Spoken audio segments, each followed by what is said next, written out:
가짜 취업에 대해서 제가 요즘에 이거를 특히 대학생들 취업 상담을 많이 하다가 제가 깜짝 놀랐는데요. 왜냐면 지난 여름 방학 때 인턴을 했대요. 그래서, 오, 잘하셨네요. 미국 회사래요. 미국에 있는 회사래요. 오, 그래요? 그래서 뭐 처음 들어보는 이름 없는 조그만 회사겠지라고 생각을 했어요. 근데 인턴을 리모트로 했대요. 그래서 그래요? 괜찮네요.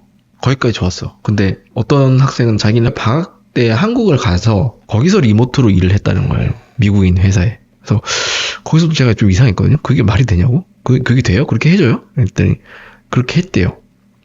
근데 그 학생 레주메에 있는 회사가 다른 상담 받는 다른 학생들한테도 계속 나오는 거야. 그래서 이 무슨 회사야? 봤더니 한국 회사야. 미국에 세운 한국 회사. 그래서 이제 제가 그거를 막 파봤습니다. 상담하는 학생들한테 막 물어봤어요. 그랬더니 취업 알선업체 소개로 300만 원을 내고 이제 소개를 받아서 취직을 했다는 거예요. 인턴으로. 그리고 이제 리모트로 일을 하는데 그래서 내가 어떤 일을 했냐? 그랬더니 그냥 말을 한 게 뭐 코딩 공부를 한 거더라고요. 코드를 짜보고 뭐 그런 공부를 했대요. 그래서 이거 딱 이제 사기죠. 가짜 취업. 그래서 그 A로 시작하는 회사랑 G로 시작하는 회사 제가 두 개는 알고 있는데 이런 게 요즘 많아진 것 같습니다. 그래서 이 회사들이 이 절박한 학생들과 이제 뭐 대학원생 학부모들을 이제 거의 반협박을 하는 것 같아요. 왜냐면 미국에서는 대학생 때 인턴 안 하면 졸업하고 취업 못 해요. 이거는 매우 맞는 소리거든요. 저도 항상 얘기를 했으니까. 그래서 대학교 인턴이 엄청 중요하다. 이거를 저는 엄청 강조를 하고 그 인턴을 취직시키려고 개고생을 한단 말이에요. 피똥을 싸면서 저희 의뢰인들하고. 근데 이거를 매우 맞는 소리를 갖다가 이걸 반협박으로 한인 사기업체들이 극성을 부리고 있다. 충격을 받아서 이거를 조금 여러분들한테 좀 경각심을 주려고 일단 이 가짜 취업 방식에 대해서 알려드리면은 일단 300만 원 정도 하는 것 같아요. 3,000불인지 300만 원인지 모르겠는데 300만 원만 내면 미국 회사에 인턴 취업을 시켜드립니다. 이게 이제 홍보를 하는 거죠. 그리고 미국의 페이퍼 컴퍼니를 설립. 유령회사. 예, 뭐 레지스터가 돼 있는지 안 되는지도 모르겠어요. 솔직히 말해서. 근데 홈페이지는 있더라고요. 매우 조악한 홈페이지예요. 그냥 페이지가 2개밖에 없어. 그래서 이 회사가 뭘 하는 회사인지를 아무것도 안 나와 있어요. 그러니까 뭘 생산을 하는 건지 뭐 어떤 서비스를 제공하는지 아무것도 없어. 그냥 2페이지가 딱 있어요. 처음에 홈 화면 하나 있고 그다음에 뭐 다른 거 하나 있고 매우 조악하다. 아니 이거를 보고도 했다고? 그리고 이제 원격으로 일을 할 수 있다. 라고 하는데 사실 이 회사는 오피스가 없는 거죠. 왜냐면 그 학생을 데려와서 이제 할 수 있는 그런 회사가 아니에요. 그냥 원래 무조건 원격으로만 일을 해야 되는 회사인 거예요. 일도 아니야. 그리고 엄밀하게 따지면은 만약에 코딩 공부를 할 거면은 그냥 차라리 뭐 부트캠프라고 이름을 짓든지 그죠? 아니면은 학원이라고 하든지 코딩 학원이라고 하든지 그러면 아무 문제가 없잖아. 자기가 돈 받고 가르쳐 준 거니까. 근데 이거를 자기가 인턴을 취업한 걸로 둔갑했다는 게 이게 굉장히 큰 문제거든요. 그리고 이제 인턴을 시작하면은 막상 온라인으로 이제 만나가지고 코딩 공부하는 걸 던져주고 혼자 자습하라고 시킨대요. 그리고 그 회사의 매출은 인턴하는 학생들이 내는 돈이에요. 이게 뭡니까 이게? 이 회사도 아니고. 예, 이거를 한두 명이 한 게 아니라니까 제가 본 레주메에 똑같은 회사 A로 시작하는 회사, G로 시작하는 회사가 계속 나와. 근데 이게 예전에 인도 애들이 이런 짓을 되게 많이 했거든요. 그럼 뭐 자기 나라에서 했대. 그럼 뭐 되게 뭐 거창하게 써왔어. 뭐 다 들어있어. 테이블로 요즘에 하는 거 있잖아요. 다 들어있어. 근데 걔네들 레주메에도 똑같이 보이는 거야. 아씨, 이거 뭐 큰일 날라고 이런 짓을 하네. 제가 컨설팅하는 이제 들어온 학생들은 레주메에서 다 빼라 그랬어요. 그래서 이게 딱 봐도 사기인데 무지한 학생과 학부모들이 이걸 엄청 하고 있다. 한국에서 300만 원 내고. 일부는 레주메 뭐 한 장에 한 줄이라도 쓸 수 있으니까 괜찮지 않냐라고 이런 말까지 들어봤습니다. 굉장히 좀 마음속 충격을 받았는데 이게 이제 거의 철학의 부재거든요. 예, 인도인들이 신뢰받지 못하는 게 이런 가라 경력을 레주메에 너무나도 많이 쓰기 때문에. 예, 그래서 인도 애들 레주메에 미국 회사가 아닌 뭐 인도에서 무슨 인터넷 이런 건 다 구라라고 생각해요. 거의 그렇게 사람들이 인식해요. 그리고 이제 미국 기업들도 귀찮아서 보통 확인을 안 하거든요. 떨어뜨리면 되지. 예, 오히려 그런 게 좀 들어간 게 이상한 거고. 그러다 보니까 이제 회사가 한국에 있으면 더 의심을 받으니까 회사를 미국에 있는 것처럼 꾸며가지고 캘리포니아 어디 있어요. 등록된 주소는. 이게 올바른 기업이 맞는지 한번 확인을 해보시고. 제일 문제는 이겁니다. 가장 큰 문제는 학생이 이 사기, 프로드의 가해자가 된다는 거예요. 이게 심각한 문제예요.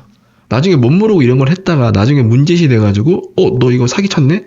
아웃, 추방, 뭐 취직생들 다 잘리고 심지어 대학교 입학한 것도 취소될 수 있어요. 이게 정직하지 못한 부정직함은 미국에서 엄청난 제약을 받습니다. 이거를 강조하시는 것 같아요. 내가 이거 강조하려고 오늘 이 라이브에 한 겁니다. 왜냐면 미국은 신용과 정직의 나라예요. 그래서 미국이 굉장히 프리덤을 중요시하잖아요. 자유. 이게 개인의 자유, 프리덤인데 그 프리덤 내면에 갖춰진 다른 언어가 responsibility입니다. 책임. 그래서 이 자유에는 항상 책임이 따르기 마련이죠. 그래서 자유를 강조하기 때문에 책임에 대한 그 엄청난 페널티도 부여를 해요. 다 자유인데 너 이거 잘못하면은 큰일 나? 진짜 무서워요. 이게 미국에서는. 그래서 이렇게 하다 보니까 이 정직함이 필수적인 덕목으로 자리를 잡은 나라거든요.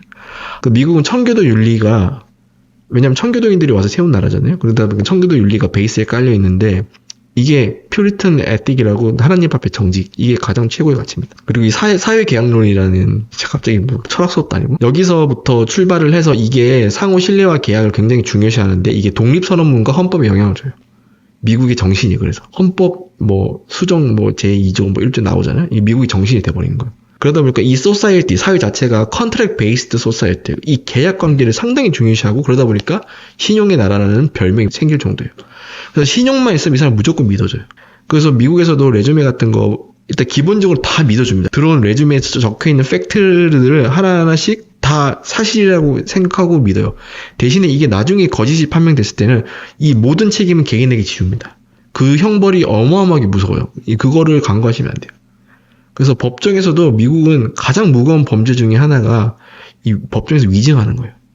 이 위증을 하면은 진짜 그 어떤 죄보다도 굉장히 높은 형벌을 받습니다. 그리고 우리 선서 이제 오스, 미국 시민권 딸 때도 이 선서식을 하는데, 오스 세레머니를 하는데 이게 진실을 말하겠다는 어떤 그 미국의 상징 같은 거거든요. 예. 사실 이게 다 미국에서 나온 거예요. 오스, 뭐 미국 법체계 상징이라고까지 생각하셔도 돼요. 그래서 미국은 신용과 정직이 나라인데 이런 나라에서 이제 이런 거를 가벼이 여기고 한다? 어우, 좀 큰일 나요. 그리고 이제 제가 아까 말씀드렸지만 미국은 기본적으로 믿어주지만은 그게 거짓으로 발각되었을 때의 모든 책임을 처절할 정도로 개인에게 묻는다.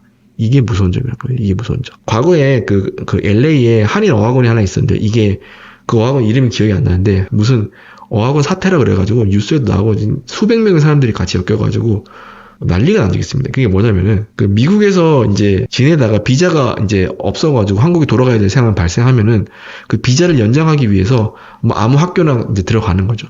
근데 학교로는 들어가는 상관없어. 실제로 수업을 듣는 학생이니까 그거는 뭐라고 할 수가 없죠. 근데 LA는 어떤 어학원에 등록을 하면 F1 비자를 발행할 수 있으니까, 학원도, 사설 학원도 F1 비자를 발행해서 그 사람들이 미국에 체류를 하실 수 있게 했었단 말이에요. 근데 그 사람들이 실제로 학원에 나가서 수업을 안 들었던 거예요. 그러니까 비자만 받은 거지. 이게 문제가 되잖아요.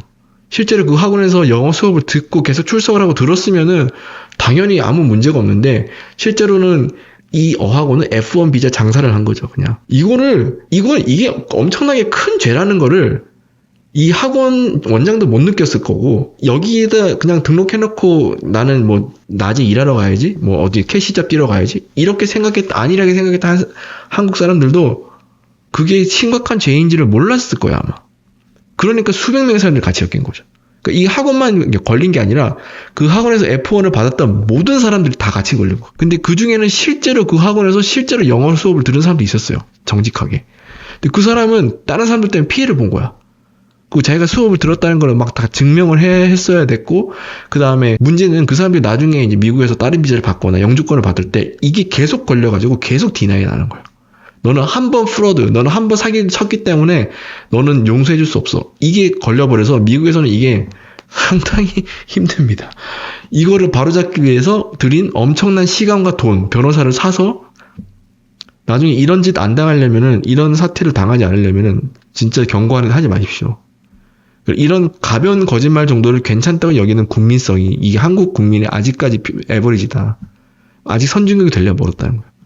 저는 진짜 충격을 받은 게, 이거를 학부모가 학생한테 권유해서 요 A사에 이걸 했다. 엄마 아빠가 알아봐서 했다는 거예요. 학부모들 정신 차리십시오, 진짜. 예, 대학생 부모님이면 저보다 나이도 많은데, 미국에 대해서 너무 모르시고, 일단 부모가 본이 돼야 되잖아요. 정직함이나 이런 것들에 애한테. 공부가 중요하고 취직되고 뭐 이게 중요한 게 아니잖아요. 저는 그렇게 생각을 합니다. 그래서 오늘은 제가 너무 놀래서 이제 더 이상 이거 하지 말라고 우리 적어도 글공 이 채널 보시는 회원들이나 구독자님들은 전공법으로 가십시오. 예, 할 수 있어요. 다. 왜 그거를 막 어떻게든 편법을 써가지고 어떻게든 하려고 하죠. 지금 영주권 승인 나도 대사관에서 140 승인 나는데 NIW 대사관에서 빠꾸 먹는 사람들 중에 상당수가 의사거든요.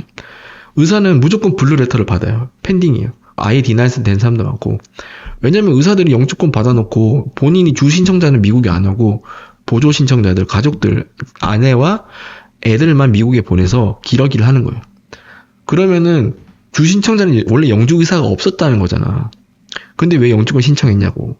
그리고 나중에 봤더니 아빠는 한 번도 안 왔어, 미국에. 엄마랑 애들만 영주권 갖고 계속 살고 있는 거예요. 그게 걸려가지고 그 다음부터 의사 직업은 무조건 세관계를 끼고 다 아웃된 거 아니에요. 요즘에는 의사 잘 안 받아요. 그 얘네들 업체에서. 왜냐면 계속 그런 문제가 생기니까 골치 아프니까. 그게 몇 명의 소수는 넌 뭐 나 정도는 괜찮겠지라고 했는데 몇 명의 소수 때문에 대다수의 그 같은 직업군에 있는 사람 전체가 피해를 받고 있다. 그리고 이건 진짜 부끄러운 사실인데 이민국 말고 외교부 그 대사관을 관장하는 부서는 외교부입니다. 미국 외교부. 외교부에서 대사관 인터뷰를 하고 이민국에서 이미 다 승인 내도 대사관 외교부에서 빠꾸하면 끝이에요. 외교부에서 이제 마지막 백그라운드 체크하고 하잖아요. 그거 할 때 뭐 범죄 이런 거 다 조사하는 게 그겁니다. 근데 외교부에서 좀 그 경계되는 나라 목록 리스트가 있어요. 여기는 프로드가 너무 많이 들어오는 나라다. 대부분의 나라들이 아프리카 국가들이 아프리카 국가에서 뭐 사기쳐서 이제 서류를 가짜로 꾸며서 막 오는 거예요. 실제로 막 박사기도 없어. 그 나라에서. 근데 막 박사기 있는 것처럼 해가지고 사기쳐가지고 미국에 넣고 막 이렇게 했던 사례들이 적발된 게 막 쫙 있어요. 외교부에. 근데 거기 가장 위험국 중에 쪽팔리게도 한국이 들어가 있다는 거 아닙니까? 여러분들 한국 선진국을 생각하지 마십시오. 아직. 멀었습니다. 한국이 그 리스트에 있다고. 핵 충격 받습니다, 진짜. 그래서 완전 무슨 후진국 이런 취급을 받고 있으니까 미국 외교부에서는 이런 거 가벼운 거짓말이나 이런 거 괜찮다고 생각하지 마십시오. 진짜 크리티컬합니다, 미국에서는. 이거를 오늘 좀 강조를 드리려고 했고요.